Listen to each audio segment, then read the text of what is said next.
Good morning, everyone, and thank you for joining us at our New Lines office on Think Tank Row in DC. We realize it is a busy week with the UN General Assembly happening up in New York. We have Zelensky in town, so appreciate any staffers that are here in person or Zooming in. I know you guys are busy. We have some incredibly impressive panelists with us today to discuss a very timely and important topic. I will introduce them very shortly. Keep you on the edge of your seats for just a moment longer.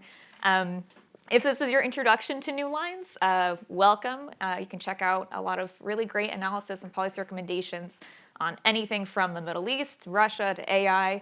I lead the Priority Sustainable Counterterrorism Initiative. Hi, I'm Tammy Palacios, and that's on newlinesinstitute.org. So go ahead and check that out when you have some time after the panel. I will do our introductions. We have some insights from these panelists, and then we're going to do the setup of this event a little differently because we have some really knowledgeable attendees in our audience. So we're going to try to encourage as much back and forth discussion, comments, questions as possible. So we'll have insights. We'll turn to you guys, start thinking about some questions and commentary as our panelists are speaking. We'll move to you to see what engagement we can get, and then we'll come back to our panelists for final comments and a final question. So without further ado, we have Mr. Damien Cristofari from the French Embassy. He is the head of the policy section. We have Petr Tuma. Thank you, sir, for joining us today. Petr joins us as a visiting fellow at the Atlantic Council. He's also a Czech Republic diplomat. And we have Dr. Michael Shurkin. Thank you. It's a pleasure. Mr. Shurkin is the head of global programs at 14 North Strategies and also a senior fellow at the Atlantic Council. So we are more than privileged to have you all here today, and let's dig in. So we will start with Dr. Shurkin, if you would like.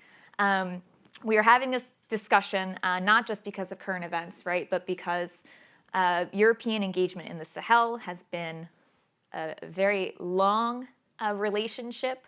It's not just current events like the coup in Niger that has brought us to this complex point, but it's over a century of a relationship. It's the past few years of an uptick in jihadist operations. We have Al-Qaeda affiliate JNIM and Islamic State Greater Sahara, ISGS, that have both been super successful in their territorial expansion, and their activity has been rampant, even with the past year, right? So the military overthrows have not exactly brought the counterterrorism successes that these juntas were hoping for. So between this, general geopolitics, other things happening in the world, we are rife for some good discussion. So Dr. Michael Shurkin, if you would like to start us off with a little starting a lay of the land and some insights, I think we'll Sure, thank you very much, and thank you for inviting me to participate in this. I really appreciate it. I'm not to give something of the lay of the land. It's sort of a dismal story to tell, but we are at, I think the term is an inflection point with the Sahel, and also the relationship between the Sahel and other actors, the Europeans, the French, the Americans. Within the past few years, what we've seen is both a resurgence or a strengthening of the jihadist insurgencies that are active in many of the countries of the Sahel. We've also seen a turn to a populist form of politics, an important feature of which has been rejection of the French presence, and secondarily also rejection of the European presence. The main targets have been France, but at the same time, the European Union and other European partners, Germans being the most important of them, but by no means the only ones, have also kind of been, I wouldn't quite say collateral damage, but they're also sort of a part of this. So, for instance, we saw the expulsion of French troops from Mali in 2021, but we also saw this sort of progressive erosion of relations between the Malian state and the various European Union training missions in Mali, which have now, I believe, left. And then we also saw we're now seeing the expulsion of the UN peacekeeping forces of the MINUSMA, in which there's always been a very important European component. So that's also winding down. And then, of course, we have the putschs, the coups d'etat that have happened in Burkina Faso, Niger, Mali, where these putschists have either been populists themselves or have simply instrumentalized populist politics in order to acquire for themselves legitimacy on the street. And it's always hard to know which is which. Like, are they actually, do they believe this, or is this simply a way that they can curry favor? But one thing that we've seen is that they have abandoned sort of the fledgling democratic processes and democratic institutions that had been existing in these three countries. We have seen the ejection of democratically elected leaders, and we've also again seen a rejection of the French military presence, and in a way a shift in focus from fighting insurgents to fighting this sort of imaginary campaign against the French, against the West, and now fighting ECOWAS, the Economic Community of West African States. So this leaves Europeans and the United States in a bit of a conundrum, because basically what's happened is that all of our CT efforts, counterterrorism efforts over the past 10 to 20 years, in a sense, have been proven ineffective. And also they've all been built with certain assumptions in mind, assumptions such as we have willing partners, such as we are on the same page as our partners, such as that we can sort of help strengthen these sort of host nation institutions and try to improve governance and development and do all these various things, and in order to sort of promote our long-term security goals, all of which has basically come to naught. And now part of the conundrum is that does this mean at this point that we all walk away and abandon these countries and basically say, well, you know, the heck with you all, and also take a look at ourselves and think, well, our CT efforts have come to naught, so maybe there's nothing we can do in order to shape events. And it's very hard to make an argument against that. Like, is there really anything that we can do? The alternative, though, is to ultimately hold our nose collectively and work with these putschists and basically say, well, you know, it is what it is. There's really not much we accept to do. I mean, there's a lot we could do. We could, of course, always overthrow them, but, you know, that's not really acceptable. So given sort of the fact that they're already fairly well entrenched, there's really, do we hold our noses and accept the fact that they've thrown democracy out the window, accept the fact that these putschists do not seem to be particularly interested in governance, democratic transitions, doing a lot of the things that we have been saying for the last 20 years are absolutely essential to defeating insurgencies, for the sake of salvaging what's left of our counterterrorism programs, our efforts, and salvaging what's left of our policy, right? So it's better, something's better than nothing. Like, some CT efforts or some engagement with these regimes is better than nothing. France is in a real bind here because, in a sense, because France has been the main target of the populists, and sort of they become sort of the official scapegoat of a lot of problems. For the Americans, Europeans, I mean, of course, there's always that weird, uncomfortable overlap between Europeans and French, but there is some wiggle room here in terms of a little bit of room to maneuver in terms of choosing to hold our nose and work with these putschists and try to do things to try to shape events in ways that serve our interests. Or do we rally very squarely behind the French, or do we just walk away and sort of think of it as a lost cause? And I believe that there are a lot of people in Washington that think this way, and then maybe what we do is we focus on trying to shore up the defenses of the neighboring countries and try to work towards making them more resilient. And we have, I know that the United States, and I believe also Europeans, have been putting more investment and paying more attention to, above all, what we call the littoral countries or the Gulf of Guinea states. I'm thinking Benin, Cote d'Ivoire, Ghana, and Togo, where already we've seen jihadist violence and jihadist elements taking root, and it's clear that they seem to be next in line for the attentions of the larger jihadist movements.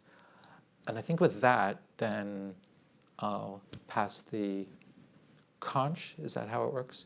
That works. That works. To my colleagues here. No, please. That's, I think, a wonderful point to start, and a great parallel of both the situation that exists. We have the end of Operation Barkhane, right? The complexity of France and Europe, and then the U.S. and Europe. And you know, if we're looking for comprehensive policies, you kind of each each sector, right, Europe, the United States, and their own have to kind of decide and engage on what is the top and bottom lines of policy and engagement in order for a comprehensive international solution to even be possible. So that's why we're focusing on Europe engagement today. But I think, Petr, Mr. Petr Tuma, we can move on to you. Yeah, thank you. And thank you for putting this together. I think it's first timely and also important to have these in Washington, as this is a topic which usually doesn't draw much attention, while for Europeans it's quite important. It's our backyard. You asked me to say a few words about Central and Eastern European engagement in Sahel. As I'm coming from Czechia, you might have been wondering why Czech is sitting in this panel. It's because the European engagement was truly European, though French-led, but since I would say 2016-17, the other European countries started to join France in efforts to stabilize our southern neighborhood, and at one moment there were more countries from Central and Eastern Europe engaged along France in Mali and broader Sahel than from other parts of Europe. There were different reasons. One, we in Central Eastern Europe back then you had more of the, I would say, so you had some populist governments which were pushing against the European lines on immigration and the distribution, etc. So their line was to try to help solve problem on the ground, and this was one reason why we've been deciding to head towards Sahel along France. The other one was we've been engaged either within the counter-ISIL coalition or broader other contexts in fight against terrorism. So that was the way how to deal with it. And when we withdraw from Afghanistan and Iraq, we had some capacities left to do it. Broader instability was impacting Europe, and then France came to us, and we thought that yes, this might be a way how to build our EU common strategic culture. We talk so much about, and usually in very general and somehow theological terms. So why not try it in concreta in Sahel? So we went there. Like Czechs, we had one of the largest contingents there. Estonians were probably first, then we've been there, and others were joining. Then there is a shift happening. There was a momentum, really European momentum. It was picking up, and then we had the first, and then the second coup, the coup within a coup that happened in Mali in 2021, which made our engagement further complicated, especially after the junta in Bamako made a deal with Wagner, and it became really a no-go for us, for Europeans. Thus, we've been looking for other areas where we can engage and further help to stabilize region. We've been moving to Niger. We will probably talk about it. And then we had a coup there, and it's really like, I should say that was a huge shock, and not only for France. You might not perceive it from here, from the Washington, how big blast was it for French foreign policy, but also for other Europeans who have been engaged there. And why I said it's timely now that we are sitting here, it's because us Europeans, we are really scratching our heads how to proceed further on in Niger, and not only Niger, in Sahel in general. While you see the security situation deteriorating, and that it might spread farther on and closer even to Europe. Just a few last words as an appetizer to probably to the discussion. I would say if the period I described was driven by France and EU External Service, while us other Europeans, we were rather hiding or joined to the EU umbrella. Now I think this dynamic will be somehow inverted.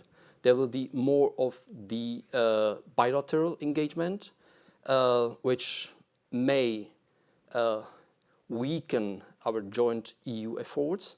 But I think the countries which would be willing to engage will still be able to do it, and they can do it in a sort of coalition of willing or bilaterally. Thus, this is an outline for the discussion, and we are having now among Europeans which way to head and how to deal with those coups and the the undemocratic ways of seizing the government, and our efforts to work with those or not. Thank you. I'm actually going to ask a follow-up while we're focused on Central Eastern Europe engagement on Sahel.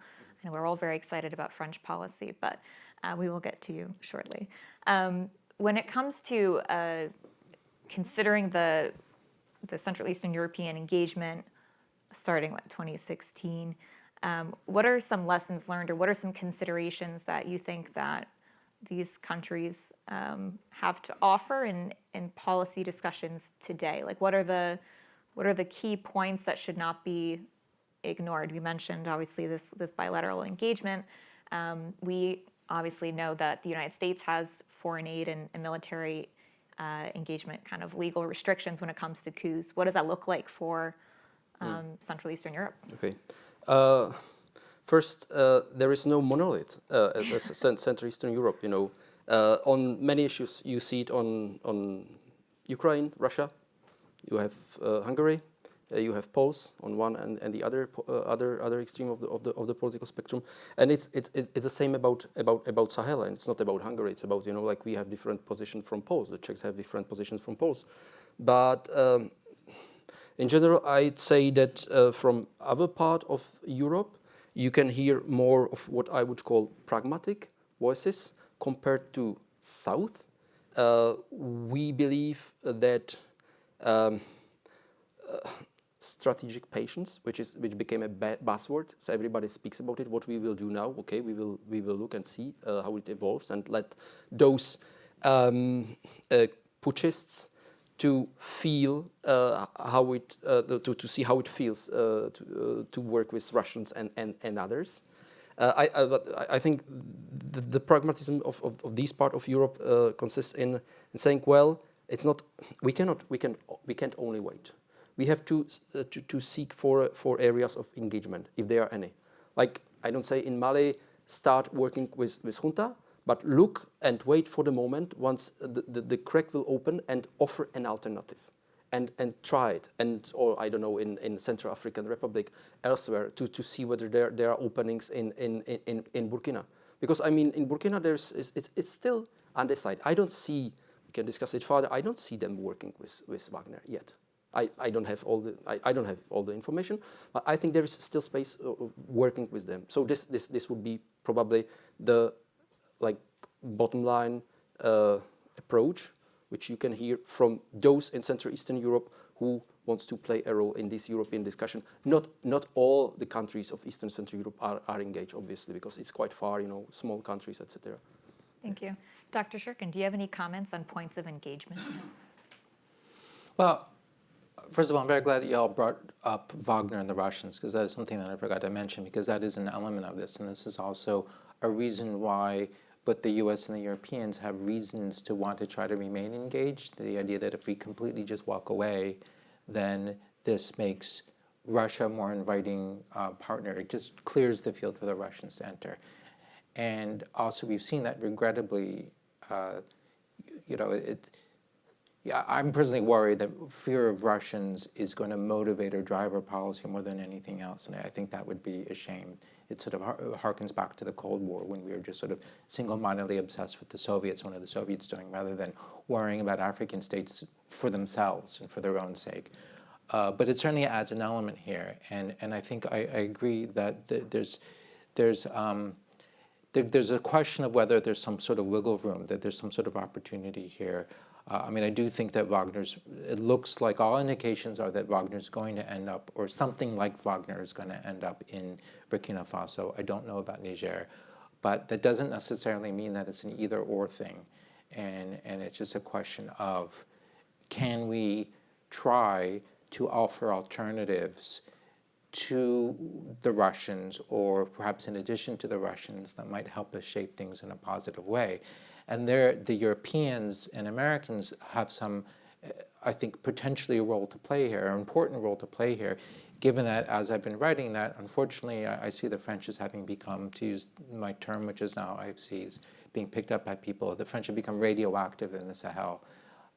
Czechs are not radioactive, and Americans aren't, at least not yet.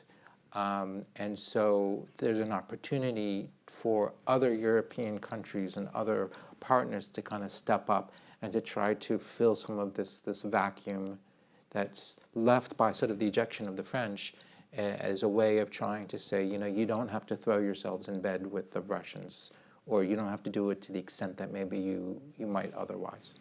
Is there a threat of that door closing? Is hesitation and too much patience maybe make the opportunity for European and U.S. engagement, right, in place of Russia kind of? That's a good question. I don't think so. I think the door might have closed in Mali, and I also don't expect Malians to crack. In other words, like, everybody's watching Mali fall apart, and I really think that the wheels are coming off that country right now. And people are looking and thinking, well, surely Southern Malians are going to wake up and say, oh, this isn't working, maybe we need to rethink it. I don't think that's going to happen at all. I think Malians are just doubling down on this path that they've chosen, and their ability to rationalize why things are going bad. Us humans are very capable of doing that, of rationalizing things, having made a commitment to a certain way of thinking. Burkina is different, and Niger. All these countries are different. So maybe. If I just may, and we will leave Damien. Sorry for this. Door might be closed, but it can reopen. The political situation is very dynamic. You see that, in Mali we had a coup within a coup. The same thing can happen very well in Niger. We can hear that there are people who are not happy with the current leadership within the broader leadership, etc.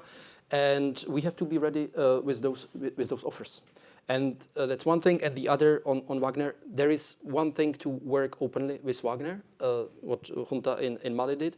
And the other thing would be if you see some Wagner operating on, let's say, Burkina territory or in Niger's territory, to prevent spreading the jihadis. So this is something where we can also become a bit more flexible in approaching those governments or juntas. Yeah. Some very interesting points. So glad we have you all here. We are obviously very interested in French engagement in Sahel. We were talking earlier before the panel, and I think we said 1,500 are expected in terms of French forces in Sahel today. That is a drawdown from 5,000.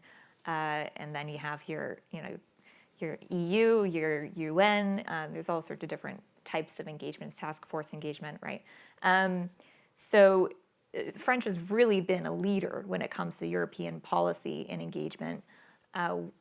We are, I think, well aware as an audience of the complications, the ousting of French forces. There's no more French forces in Mali. We're looking at Niger, the ambassador being called to leave, and some hesitancy there as France doesn't want to acknowledge the legitimacy of this junta. What are the options for France? What are the discussions looking like right now with all of this? very good question. Thanks. And thanks for having me and for this opportunity.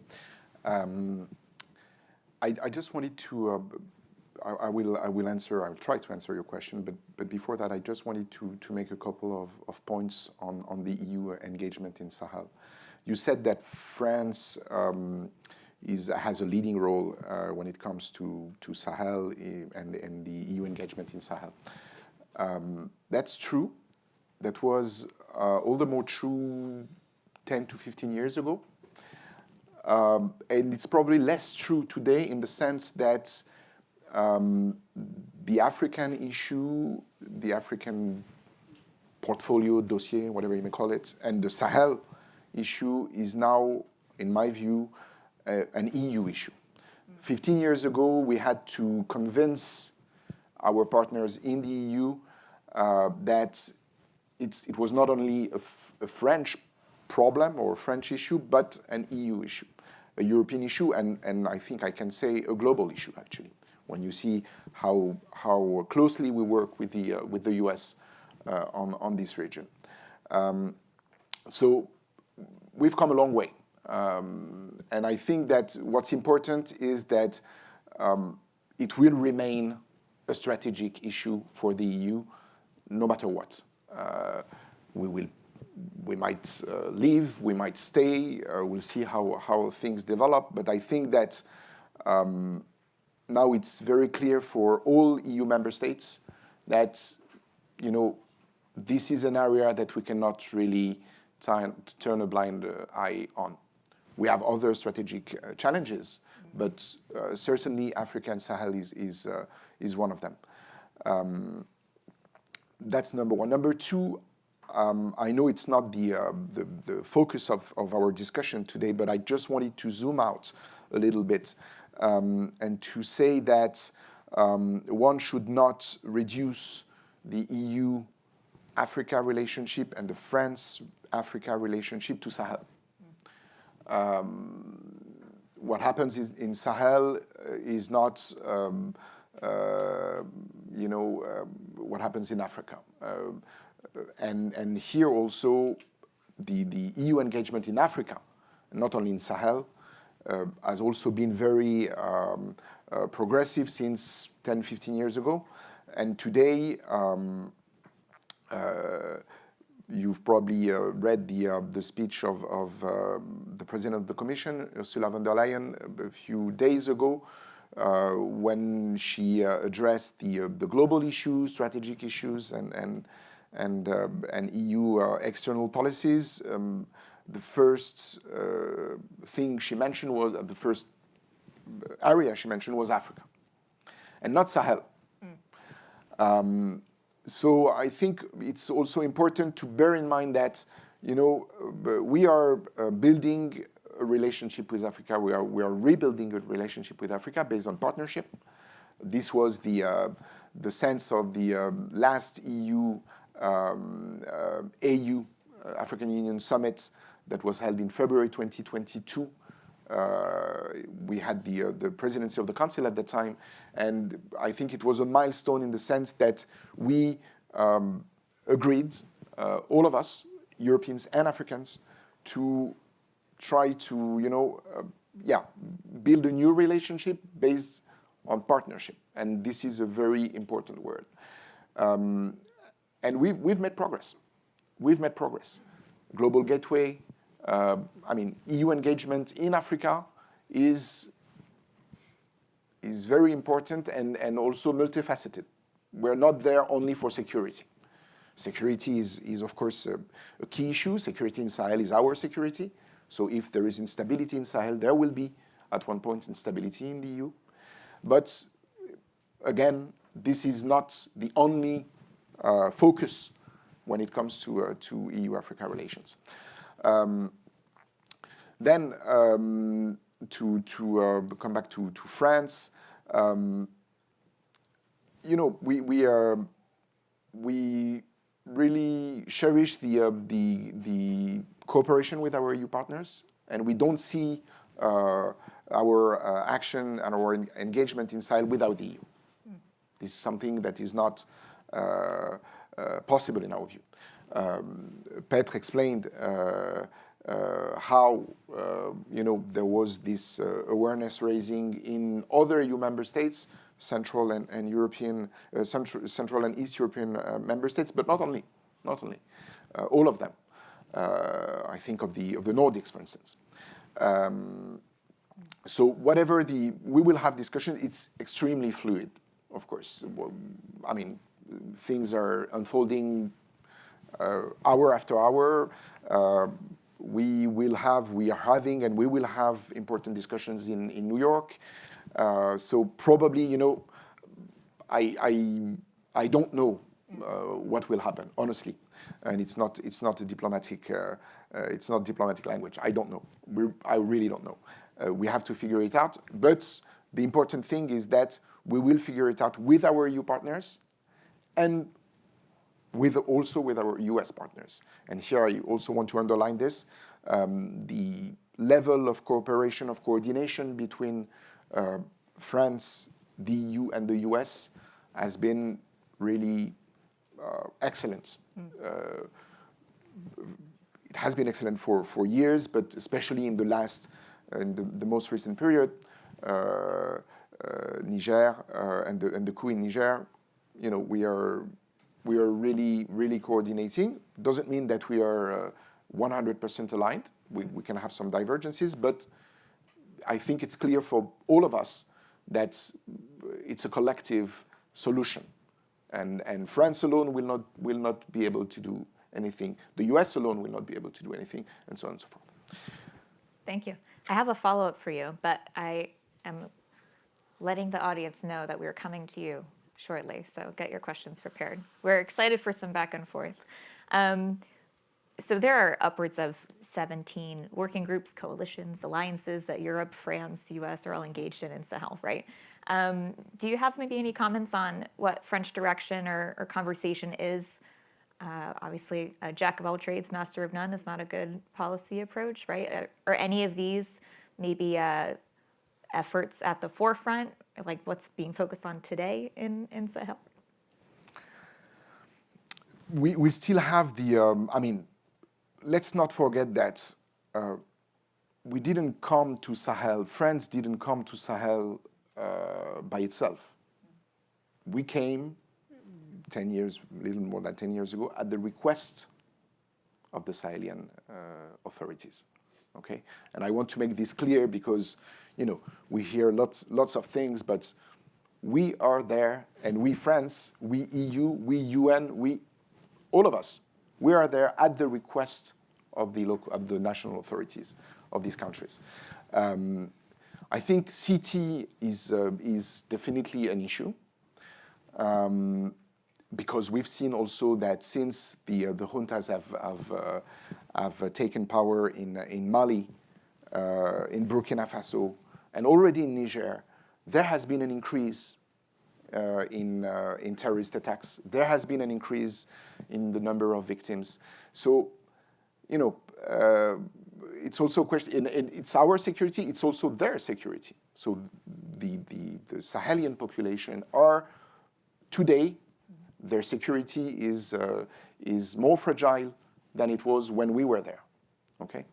So I think CT is probably an issue that must be tackled, but again, and so here we really have to sit down and look at, as you rightly said, there is a millefeuille of, various operations, missions, UN, G5, EU, and so on and so forth, France, Barkhane, and so on. So, there is it's an issue that we have to put all the cards on the table and think what is the most efficient in terms of security. But again, we also have to think a little bit beyond that and think of this partnership I was mentioning, and we have started to do that. But I think it has to be also probably followed up. If I may add a word, there is one buzzword, strategic patient, and the other one is Africa-driven, a region-driven solution. So we are, I think all the EU and Americans as well, we believe that the lead should have the region. In Sahel, it's the ECOWAS. I wouldn't underestimate their, their strengths. They've been quite successful economically as that kind of alliance, and we should work with them and steer them probably to a certain extent as well here and there. The other point, and I really take on my think tanker's head and the Czech heretic heritage. There is another alliance now in the region.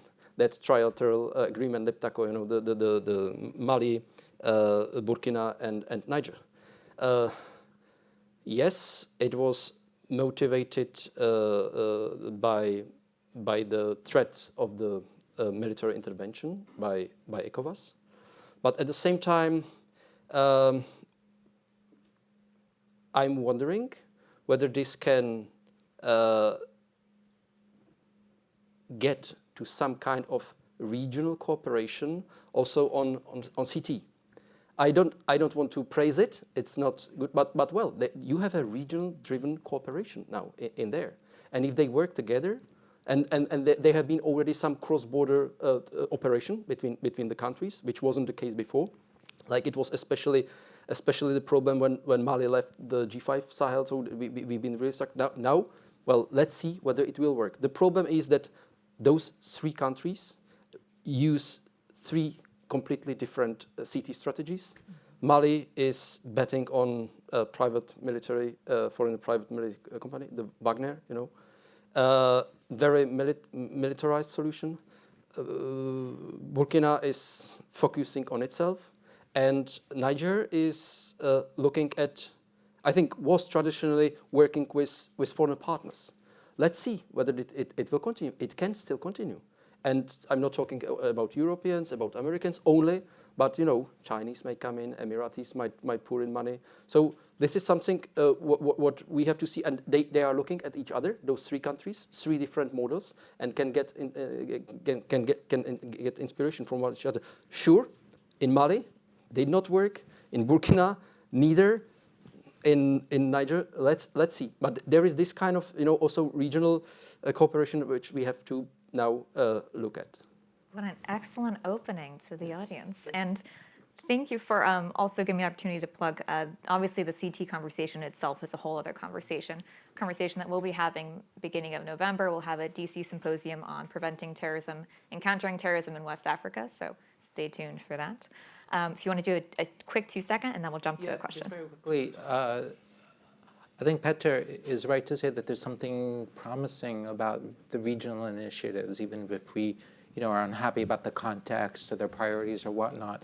If we look at the G5 Sahel, or a lot of these things, there's always this problem kind of psychologically, like if Big Brother France is sort of organizing something, it tends to mean that the participants are less active or have less buy-in and maybe don't take it as seriously as they might if it were actually something that's sort of coming up from their own initiative.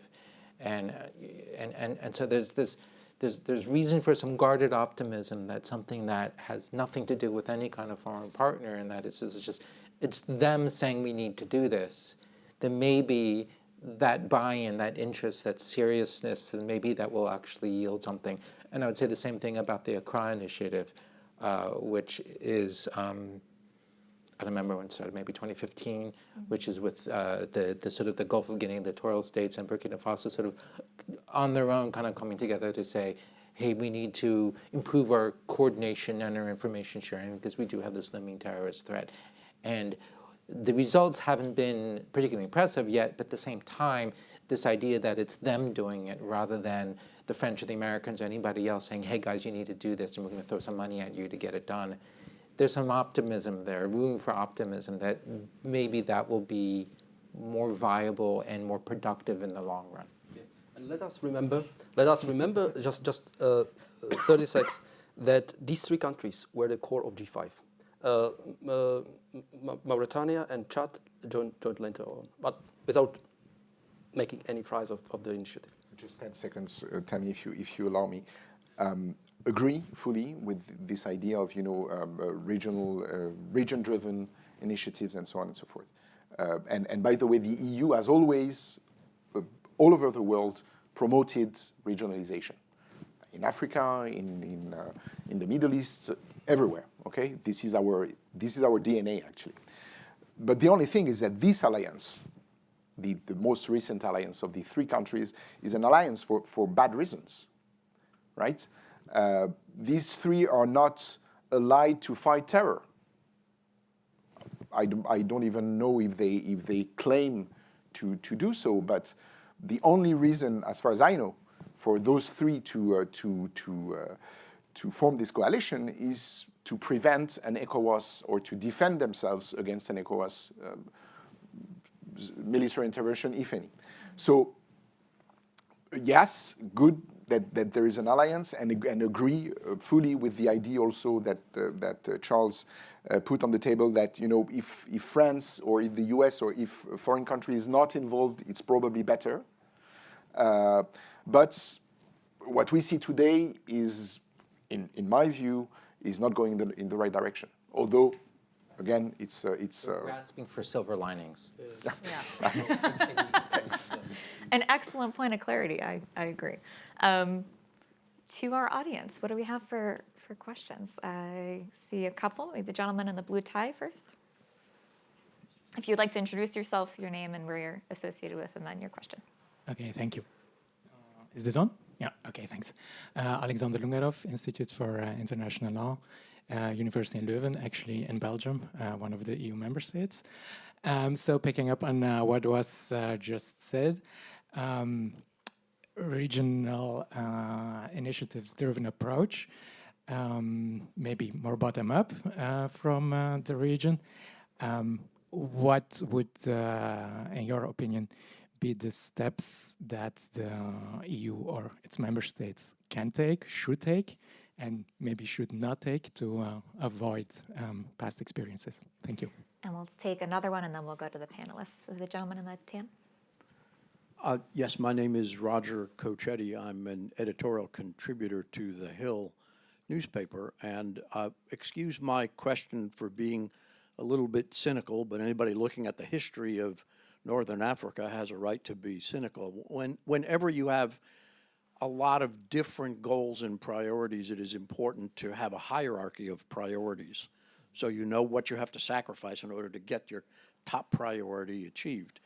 And what makes this situation so confusing to me is that all of the various European and non-European actors have different priorities, and I can't figure out what their top priority is. So let me give you a admittedly cynical proposition, and you can tell me I'm wrong, explain what the genuine top priority is for countries, for European countries formerly ruled by Russia. The top priority seems to be keep Russia out.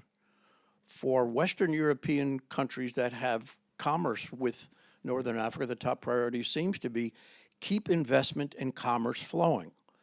For Southern European countries, the top priority seems to be keep the migrants out. For Americans, the top priority seems to be keep the Russians and the Chinese out. And if I try to think of who has a top priority for promoting genuine democracy and liberty, maybe Fiji and Antigua have that as their top priority. So the question is, what is America and Europe's top priority that they're willing to sacrifice all the other ones in order to achieve? And in your own opinions, if you can, what do you think it should be? Thank you. Thank you. I think those two actually go together quite well, so we'll turn to the panelists and then come back for another round from you guys. Does anyone want to take a start? Yeah, maybe to jump on the very last question. You're right. Probably we all have our interests. This is international politics. So yes, we have various interests, various objectives. But I think that all in all, we're aligned to what we want to achieve. Because if we want to prevent Russia from controlling this region. If we want to, I'm taking your points. More trade. If we want less migrations. If we want less China. If we have a stable Sahel, a democratic Sahel, with the good governance and so on and so forth, that's what we will achieve.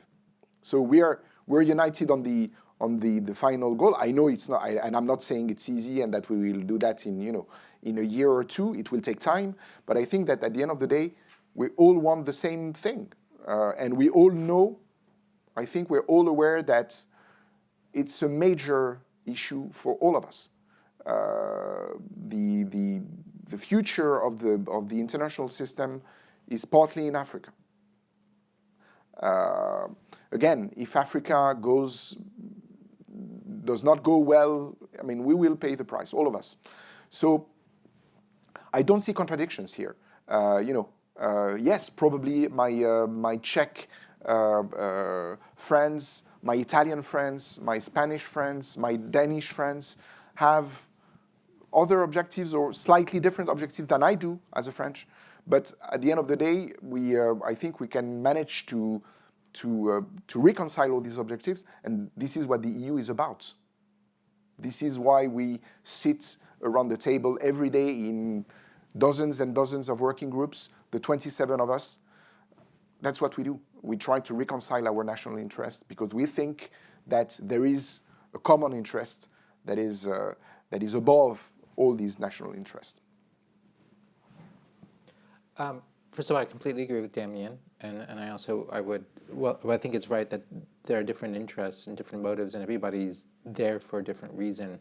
I think your characterizations from the motives, I don't think is accurate for these countries. But that could be a lengthy discussion. I do want to address the question about opportunities and things that can be done. And takeaways. One of the takeaways that I get from looking at all the criticism that I've read or perhaps written about all the efforts heretofore has been this issue of sort of demand signal versus supply signal. And I'm thinking about this really wonderful study that Dennis Tull, I don't know if he's French or German, actually. German. He's German. Wrote about the EUTM, the European Training Mission. And one of the things that he wrote is that the Malians themselves never really articulated to EUTM what exactly they wanted in terms of defense policy, strategy, doctrine, et cetera. What is their vision? And that kind of left the Europeans to sort of propose things that were on their mind and might have been right, might have been wrong, I don't know. But the fact that it wasn't the Malians who were really asking for it, or the Malians were saying, we really need X, but rather it was the Europeans saying, here, we've got X, do you want X? And I've seen many, many examples of this. The US or the European Union is basically saying, here's what we think you need. And then the Malians or the Sahelians might say, well, if this is free, sure. They're not going to say, no, we'll take what you want. But because it's not coming from their own need, then their buy-in, it's about buy-in, it's about whether or not they actually think is important, or if they're going to take this and really run with it and work with it. And I think there's room for trying to listen more and respond more to things that the Sahelians say they need, and then to figure out if we can meet them at least halfway with that, rather than us telling them what they need. And I say, in a sense, I'm a hypocrite because every day on Twitter I'm telling people what I think they need. But I think that's something really important there. Because you could see that also with the Burkinabe and this question of the VDP, this paramilitary that the Burkinabe have created. Whether right or wrong, I really think that the Burkinabe sincerely believe that this is the path forward, that this is something that they need. This is key to their strategy. And of course, the Western partners, for very good reasons, won't have anything to do with the VDP. But this creates a problem then, because the Burkinabe say, well, you guys aren't giving us what we need. Instead, we keep offering them other stuff. Well, we'll do this for you, we'll do that for you. And the Burkinabe are like, no, this is what we think we need. And it's out of that frustration that the Burkinabe then turned to the Russians, I think. And if the Wagner ever shows up in Burkina Faso, I really think it's going to be there for that, right? The Russians will arm the VDP, they'll train the VDP, et cetera, whereas the Americans, the French, the EU won't have anything to do with them. We won't touch the VDP with a 10-foot pole for some very good reasons. But that's an example of there is a demand signal coming, which we're ignoring, again, for good reasons, and instead we push some other things. And so somehow, maybe not with VDP, I don't know, but just using it as an example of trying to sort of meet people halfway in terms of what they say that they need, rather than keep offering solutions that perhaps are for problems that they don't even think that they have. It's difficult because often we have very different assessments from the locals about what their problems even are. Like, what is the problem and what is the solution for the problem? So, we often just see things in completely different ways. I'll get to you, Petr, and I think I'm going to take moderator's prerogative and just totally agree with the part of your question comment of bottom-up approaches, right? And while we're having this discussion on a very kind of a macro level policy, Europe as a whole kind of engagement, it's also very important to consider the complexity of the details on the ground, right? It's not just Al-Qaeda and ISIS. You have a very complex situation of militant groups and defense groups, VDPs that kind of get just people generalize these details, and that in itself is an issue, right? So recognizing that each of these states, as you brought up earlier, have a different CT approach, but also that their security landscape is very different from country to country as well. And I am a huge proponent of bottom-up approaches, so thank you for including that in our discussion. Petr? Just a quick comments on the second question. I'll mention I will taught you the third buzzword for the solution we hear in Europe.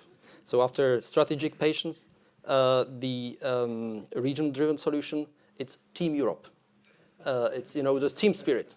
That's something what we identified as a problem before. I've been in Bamako 2021, just after the second coup, talking to all the Europeans who were there and to Malians, and we really saw that one of the problems is that the governments there were playing us against each other. And this despite the strong lead of France and the EU. Unfortunately, I think it will become even more difficult nowadays.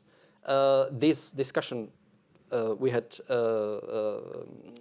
von der Leyen, the Commission President, mentioning Sahel and the need for the new strategy.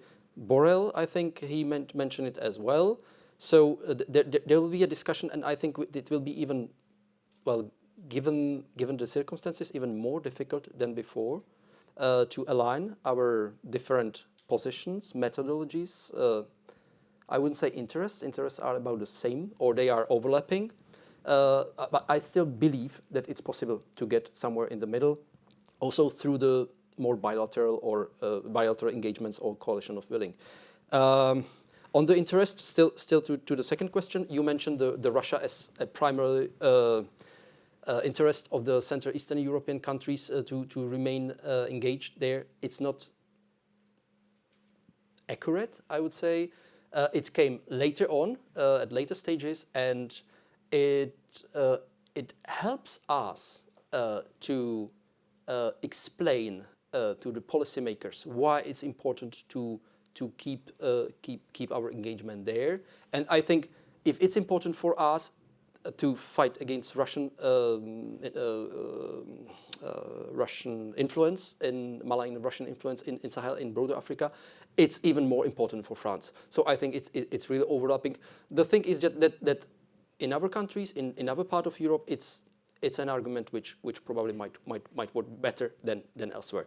And also to get to your question, just very briefly, I'd say we have to look on countries which are willing to work with us, and I would find them along the Gulf of Guinea. That's also the region where we can really now focus on and work once strategically waiting for some change in the Sahel. Maybe just to echo very very quickly what Charles said on the demands and what we offer and what they demand and so on. I think here we have also to come back to what I was saying about governance and democracy, because one of the problems we have today is that, are we sure that the juntas in Mali, in Burkina Faso, in Niger today reflect the will of the people?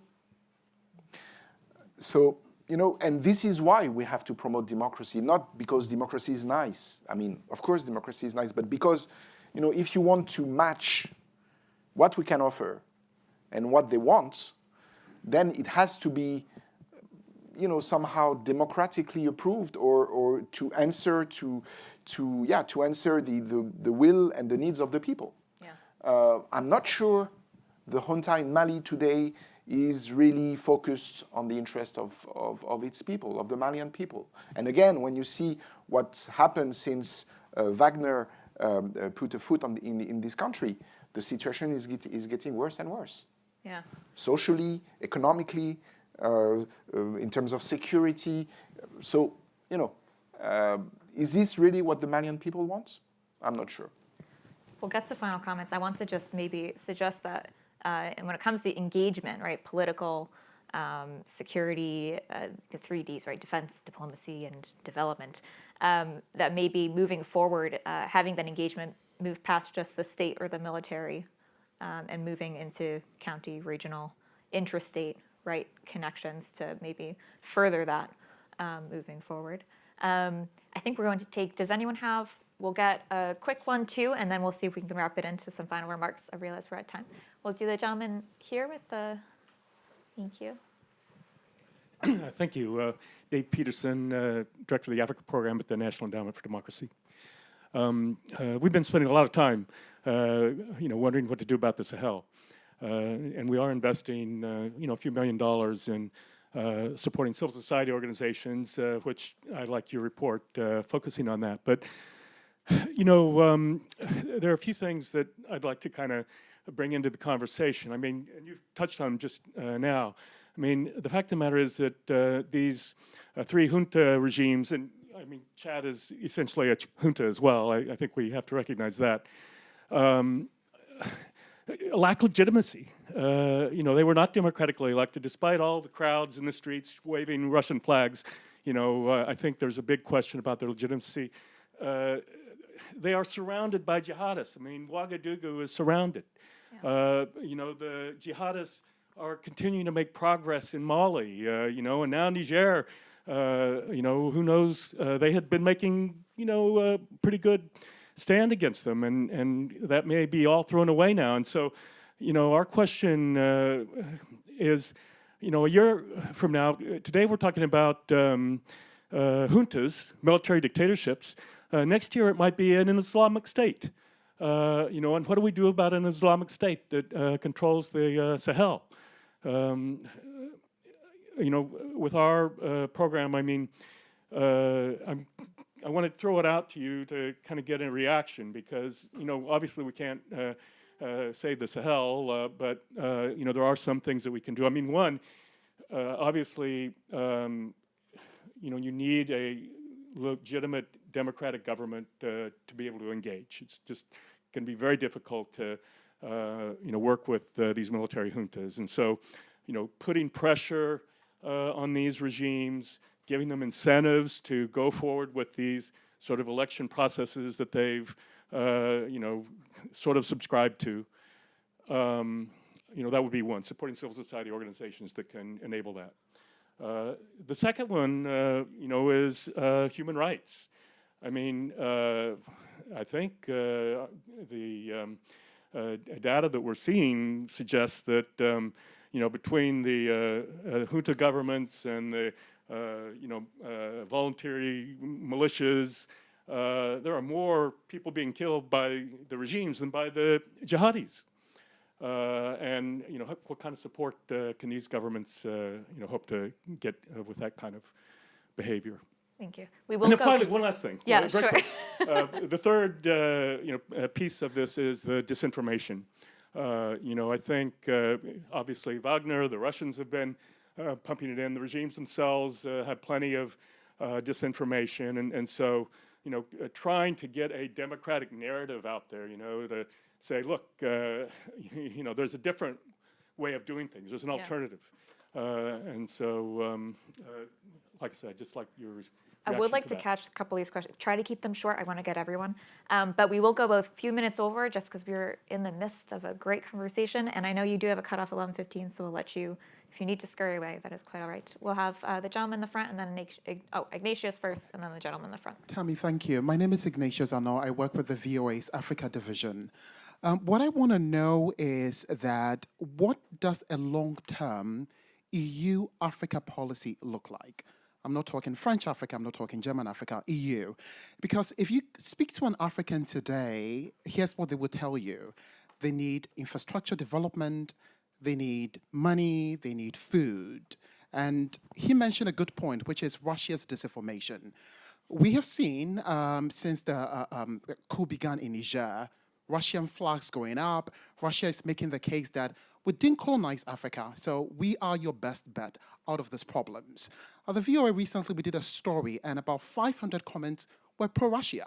And essentially, it's because of the tool that the Russian is using to get these people to believe that they really are the solution to their problem. So my question is, what happens now? And two, what does an EU-Africa policy look like in the long term? Because you would agree that for a decade or so, the EU and the US were out of the continent. It's now scrambling because of China's and Russia's influence. Thank you. And then right up front here. Thank you.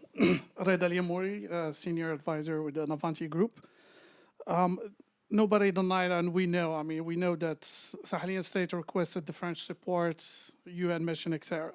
But it's hard to argue today, just looking at the situation, that it's been a success. And we don't need to go through that detail because we know what the situation is today. Is there an internal, serious and genuine conversation right now to say, we must stop? We failed, if we can stop short saying failed. So how to fix this now? How to move, to stabilize the region? And that goes to priorities. We're speaking about priorities of the EU, the US, etc., what's happening in the priorities in Brussels, Paris, DC. What are the priorities in Sahelian and West African partners? What are the priorities? And we talk a lot about external issues, but we haven't talked about domestic issues that jihadists actually exploited. So what are those domestic issues and how those are going to be addressed with either juntas or whoever's going to be in power? I argue that the question of what happens in the Sahel, West Africa, is going to affect the EU. The jihadists never threatened France, never threatened the EU. Yes, they threatened French interests in the region, but have they announced we are going to attack France or the US? Have they conducted any attacks outside of the Sahel? So it's a domestic issue. So I think it's a little bit of stretch to say what's happening in the Sahel is going to affect the European Union. I understand you need to say that to sell the policy in Brussels and Paris, in DC, but that we know that's not a real issue. The issues are domestic. So how to align your priorities with the West African priorities? Thank you. Thank you for some excellent questions. I'll ask the panelists to wrap in some maybe final comments and looking forward when you kind of answer these questions. I'm going to take a quick second. So when it comes to the question of jihadists, external attacks, and then Islamic State, the threat of that, right? That's something that we've been tracking. And it's the reason, right, for Europe and US engagement is threat of these things, right? You're looking right now at, you don't have an external target coming from these African partners. You have had some activity when it comes to more al-Shabaab. That's one of the longer lasting affiliates, right? But when it comes to West Africa, they do not have external targets. And the engagement with these groups is of a different nature than it was. And this is where you have to be careful of this cookie cutter approach, right? Not to be too frank, but engagement locally, I'm sure Dr. Shurkin can maybe comment on this, but is more for socioeconomic reasons. It's for reasons of territory and resources, right, than it is radicalization that dominated the terrorism studies discussion space, right, 10 years ago. So it is different. And while it's obviously a policy concern, it's the reality on the ground maybe doesn't support that being a tomorrow reality or likelihood, would be my 2 cents. And we'll maybe start with Mr. Cristofari. And Yes, thanks. I agree with you that the level of the threat is not the one we knew with ISIS in the Levant, for instance, where there were clear threats and there were deadly attacks. But who can say today that it will remain this way? I mean, if all these states, you know, just fall apart, and if ISIS takes control, we know that there are inside this jihadi movement some who still want to target not only France but the West. So saying that, you know, there is no threat at all and that it's not something that we should take into account, I strongly disagree with that, actually, because you don't know. You really don't know. Who could have said in 2005 that we would have attacks in Paris driven from Syria, where an Islamic State would have taken positions? No one, honestly. So I would be very, very careful with that. Then, you know, you were asking, is there a serious discussion about assessing what we've done and reflecting on what we're going to do? I think nobody said here that what happens in the Sahel is a success, and my president does not say that. I don't think any French official today will say that, you know, it's a success and let's go on. Of course, we acknowledge that it's somehow a failure. This is facts. But I think that my hope is that, again, and I'm coming back a bit on what I was saying in my introductory remarks, we are aligned and we are all conscious that we need to discuss and that we need to sit at the table, all of us, US, EU, UN, international community, and of course, Sahelian themselves. And we will start this process. It has already started. I will not, give you secret information, but there has been a meeting an informal meeting of EU foreign ministers in New York in the margin of UNGA, where the main topic was Sahel, okay, and not just, you know, what are we doing with the French ambassador? No, what is the future, and of course we need to reflect, and we need to put everything together and to try to find a solution. So this will take place. It will take time. It will take time because when it comes to the EU, at least, you know, putting 27 member states around the table and getting to a common position, it takes time. So it will take time, but be sure that we will do it. And again, not because we think it's in our interest. It's in the Sahel's interest. And I think on this, again, we might diverge on tactics, how we reach the point we want to reach. But I think we all agree that we need to stabilize this country, this region. And the very last point, we will not let ISIS control the entire region. This will not happen. thank you, Mr. Cristofari. It's a pleasure to have you here with us discussing this very important topic. So we have points of priorities, EU-Africa long-term. Final comments, Petr. I was struggling how to answer all those questions in the same time, so I will give you a fourth European line. Not probably so. It's 4 passwords. Yeah. The no to military-driven solution. It should be integrated. we should look at, regional dynamics, local dynamics, work with civil society, tackle on the bad governments, etc. But I'd like probably to speak a bit more about the disinformation. That is an important topic which, to a certain extent, really drove us where we are. I think we Europeans, we really underestimated it. There were some discussions. We saw that this is getting up, and there were two schools. One believed that we have to keep lower profile, not to be visible, and the other said, okay, that's the time to get out with counter-narrative. I think now we understand that this is the other way to run. We try.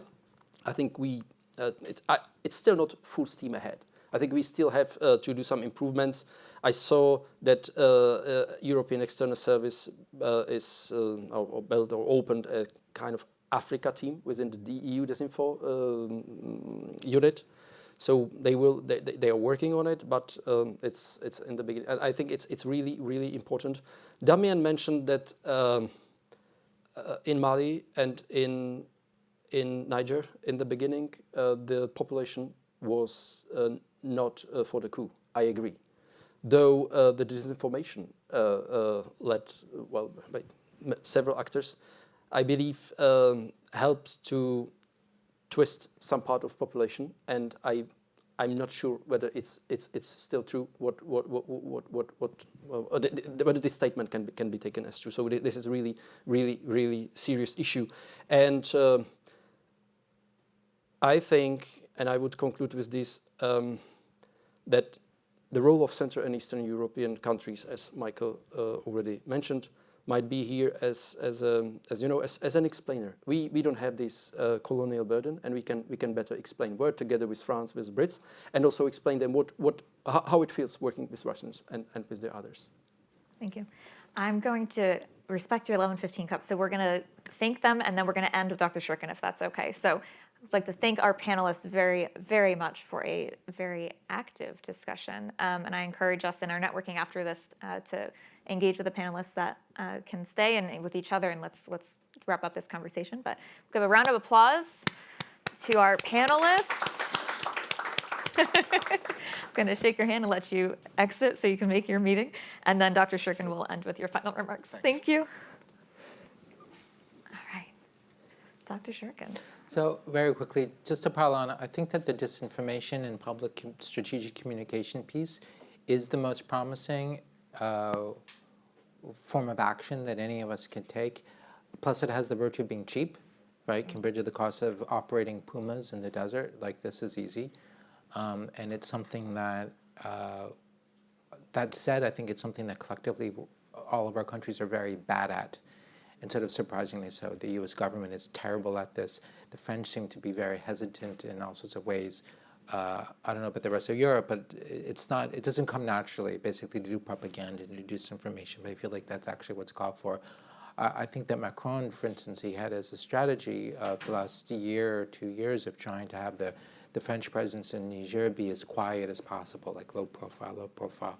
And I really think that actually he should have done the opposite. Right? Given that the French were already living rent-free in the minds of so many Nigerians, right? Don't hide, rather be out and about, but really put out the messaging. This is why we're here. This is what we're doing. This is how this benefits you, et cetera, et cetera. Call it propaganda if you want, but that's, I feel like, is now a necessary component. The other aspect of this, though, and this gets to one of the questions or one of the comments, has to do with the sort of democracy building piece in civil society. All of us agree that certainly this part of the world would be better off if you had better governance and more democratic governments, and then got democratic governments that have more legitimacy, et cetera. The problem is that I don't think any of us have really figured out how to do this. Like, how do you actually cultivate democracy in another country without, in effect, intervening in them, right? Like, we built a democracy in Germany, but of course we had destroyed the country and we're occupying them. That's easy. Nobody's proposing that. So how do you actually do this? And I don't have any answers, but this is something that we need to be asking. It's something that, I know that the National Network for Democracy, which has all the best intentions in the world, right? So it's an institution I think is fabulous. But at the same time, this kind of money and these kinds of programs, same thing with lots of AID programs, et cetera, the idea is great. At the same time, there's a lot of questions to be asked about, like, does this do anything, and is this useful, is this valuable? Is cultivating civil societies the way to go? How does that actually work? Plus, in some ways, civil societies, you know, it's also a form of intervention. How do we actually do this? And so there needs to be just a lot more conversation about that. And then I'll end right I'd like to pick up my report on your way out. Thank you. Thank you. Very, very glad this discussion has been had. Let's finish up the coffee and pastries and engage. Love to meet some of you all. And I encourage us all to be continuing this conversation in our own workplaces. We have a lot to talk about. But thank you for joining us.